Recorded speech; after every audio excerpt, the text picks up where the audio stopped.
গণভোটের বিষয়ে প্রধান উপদেষ্টা দ্রুতই সিদ্ধান্ত নেবেন বলে জানিয়েছেন আইন উপদেষ্টা অধ্যাপক আসিফ নজরুল।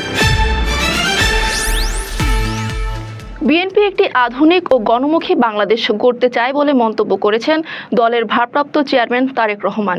বৃহস্পতিবার সকালে দেওয়া এক ফেসবুক পোস্টে তিনি এই মন্তব্য করেন।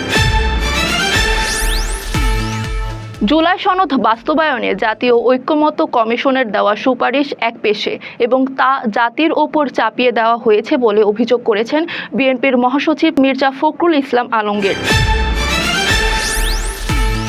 সময় নষ্ট না করে অবিলম্বে জুলাই সনদের আদেশ জারি করতে হবে বলে জানিয়েছেন বাংলাদেশ জামায়াতে ইসলামীর নায়েবে আমির ডক্টর সৈয়দ আব্দুল্লাহ মোহাম্মদ তাহের। দেশে যদি কোনো গৃহযুদ্ধের পরিস্থিতি হয় তবে সেই দায় প্রধান উপদেষ্টার বলে মন্তব্য করেছেন জাতীয় নাগরিক পার্টির মুখ্য সমন্বয়ক নাসির উদ্দিন পাটোয়ারি।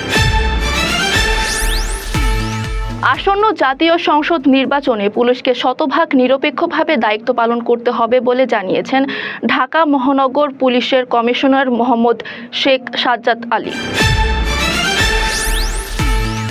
নির্বাচন কমিশনের নতুন প্রতীকের তালিকায় শাপলা কলি অন্তর্ভুক্ত করে গ্যাজেট প্রকাশ করা হয়েছে।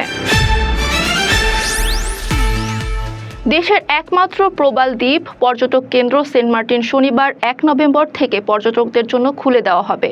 পর্যটকদের সুবিধার্থে চলছে নানা ধরনের প্রস্তুতি।